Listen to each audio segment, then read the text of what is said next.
everyone, it's Dr. Sean Golden at Back in Motion in San Diego, and today I want to talk a little bit about shoulder pain. Now, a lot of people experience shoulder pain, whether it's from lifting or if it's just been something that started on its own, it's just been getting worse and worse, or it's just been chronic and you've been dealing with it for years. You don't really know what to do about it. Maybe you've gone to some other docs and you haven't really got any good advice on what to do, or maybe you've tried some rehab exercises and they might have helped a little bit, but you still have it. Today I want to talk about what you can do to help alleviate some of your own shoulder pain. The thing with shoulder pain is that there's a lot of different reasons and causes for shoulder pain, so we're going to have to dive a little bit into that to determine what's going on with you. And of course, doing an official examination is always going to give you more detailed information that can directly apply to you as an individual. But today I just want to give you some of the basics, and we'll talk about what you can do at home to maybe help with some of the things you're feeling. So first off, I'm going to grab this shoulder model here. This is the right shoulder, and it's with the traps taken off, the rhomboids taken off. This is really just the rotator cuff muscles and the scapula and the clavicle and the humerus here. So first we have these posterior rotator cuff muscles. These are the rotator cuff muscles that are on the back of the shoulder blade. You can also see them right here in the picture. But this is infraspinatus, teres minor, teres major. In general, the individual names aren't super important. Just think about them as the posterior rotator cuff muscles or the back rotator cuff muscles. The top one here is called the supraspinatus, and that one's going to be a little bit more important for most of you. The supraspinatus is one of the most commonly injured rotator cuff muscles, and usually when this guy gets injured, you feel pain all the way on the side of the shoulder on the tip here where that tendon is inserting into. So usually you'll feel pain right on the outside, right about here, and if you press into that area and massage it a little bit, it might be a little tender. Some other ways you might know that it's the supraspinatus on the outside is if you get pain when your arm is up in the air, or when you're holding a weight in this position, or when you're holding maybe with your thumb down like this. So if you have any pain when you're holding a weight in this position, thumb down, or even doing like overhead press, and you feel pain on the side of the shoulder here, a lot of the times that's the supraspinatus. What ends up happening, and we'll talk about this one first, what ends up happening with the supraspinatus is usually the shoulder gets pushed a little bit forward like this. So the shoulder gets pushed forward like that. So instead of your natural resting position, your shoulder gets tugged a little forward. In some of the other videos I also talk about this. The pecs are very involved in this. When they get tight, they'll pull the shoulder forward.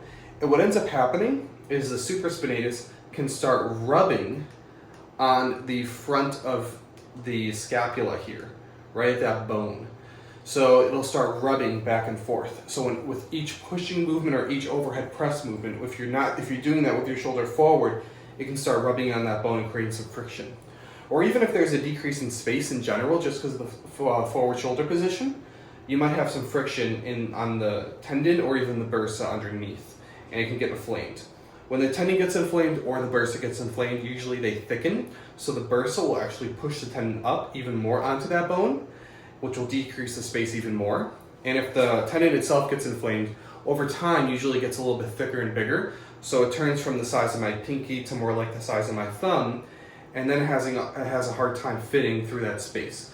So every time you do an overhead press movement or your arm goes up in that motion, it can kind of pinch against here, and that's where you might have heard like impingement syndrome or something like that. It can also be with the supraspinatus here.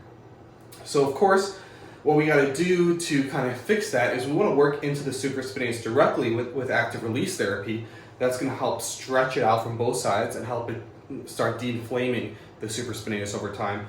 But in order to prevent this to keep coming back, we need to work on the pecs. So when the pecs are pulled forward, we really need to lengthen them. So one thing you could do at home to stretch out your pecs is just using a door frame. So you can go in a door frame, just kind of put your arms up and kind of stretch out your pecs that way. Or you can use a corner of a wall where you just kind of put your arms on the corner of the wall and lean forward. Whatever you can do to stretch your pecs is going to definitely be a good thing. You could just hold that position for a couple minutes every day, really try to loosen that up. And if you're going to the gym, doing pec stretches before you start doing your shoulder routine will definitely help increase some space in this area right here where the supraspinatus is inserting into. So again, that's supraspinatus. It's all the way on the side of the shoulder, usually with overhead movements, things like that. The next one I want to talk about is this guy here, this bicep tendon. So the bicep tendon is usually from the long head of the bicep. There's actually two of them, but the one that's usually more involved is from the long head of the bicep, and it inserts all the way into the front of the humerus underneath these other tendons here. Now the pecs are actually covering this too. So if the pecs get tight, the subscap gets tight, this teres major gets tight, any of these muscles get tight, they're going to cause some increased pressure right where that tendon's inserting into. But the pain that you'll feel if your bicep tendon is getting inflamed is you'll feel pain on the front of your shoulder. So you'll feel it here. If you were to rub over that spot, you might feel a little bit ropey, and it could be a little tender. Now this one, you can also usually get pain from pushing movements, usually bench press, or if you're doing push-ups or anything kind of like that where you're pressing, you'll get pain on the front of the tendon there. So for your bicep tendon, what you also want to do is a specific stretch for your bicep tendon to help lengthen that out. And I'm going to actually show you that over here right now. Alright guys, so to stretch out this bicep tendon here, what I want you to do is you put your arm, the back of your arm, flat against a ledge, and then all you do is you sink down, and you'll feel it stretch all along here, and that's stretching this bicep tendon here. Hang off of this in this position for 1 to 2 minutes. Don't go into a crazy deep stretch, but enough where you can kind of feel it all along the front of the shoulder here.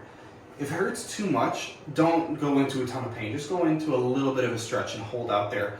Holding with a little bit of tension for a long period of time is going to be a lot better than holding with a lot of tension for a short period of time. Really just try to stretch that out. If this becomes really easy for you, another thing you can do is push back. So this is going to be an isometric hold, and you can actually just take this arm and you're pushing it straight down towards the ground. So you're going to be using your front shoulder. You're just going to be pushing it straight down and holding again for like 10 seconds and then letting go. And then you can do a few reps with that. And that's going to be for this bicep tendon right here. So besides stretching the tendon, stretching the muscles that are surrounding the tendon, one last thing you can do to rehabilitate this long term are isometric exercises that really load the tendon. Isometric exercises are different from traditional exercises. So for example, if you were to take a weight and you were going to press with that weight, this would be a dynamic exercise. And if you're just holding the weight in a specific position, it's an isometric exercise. So for your bicep tendon, what that really does is this motion all the way up. So what you can do is you can grab a dumbbell and you can just take the dumbbell, hold it up in front of you, hold it for 10 seconds, and then let it go down. And you could do about 10 reps of those or so starting out.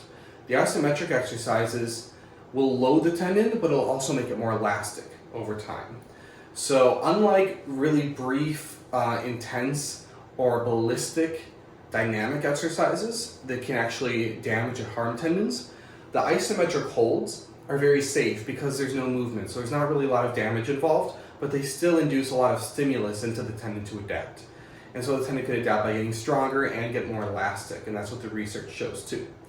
So for a bicep tendon, what you could do, just hold the weight out in front of you, hold it in your hand, hold it for 10 seconds, and then let it down.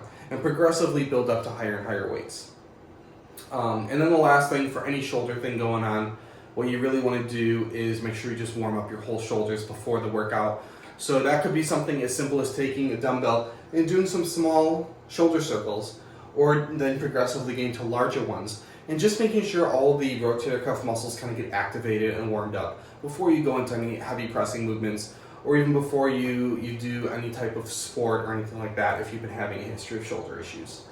So that's pretty much the basics. Again, the top two are the supraspinatus and the bicep tendon. Those are going to be the two most commonly injured tendons and the cause of shoulder pain. There are a lot of different other causes we couldn't really go into in this video. It could be coming from the posterior rotator cuff muscles. It could be coming from the actual ligaments that are above, this AC ligament here.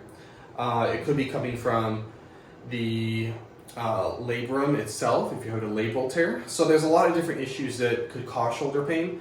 Some of them will really need in-depth treatment at the office. But some of them, like the ones I just showed you, definitely you can do some stuff at home that will be effective too. If you've been trying some things and they just haven't been effective and you want some professional care, don't hesitate to give us a call at Back in Motion. You can search us on Google. We're in San Diego. We'll do an in-depth exam, figure out exactly what's going on with your shoulder, give you some custom tailored home exercises you can do for it, and then we'll treat you in the office to get you better as quickly as possible so you can go out and enjoy the stuff you love doing, whether that's being active, weightlifting, or just, being out of pain on a daily basis. So I hope you enjoyed the video, hope you got something out of it, and stay healthy, everyone.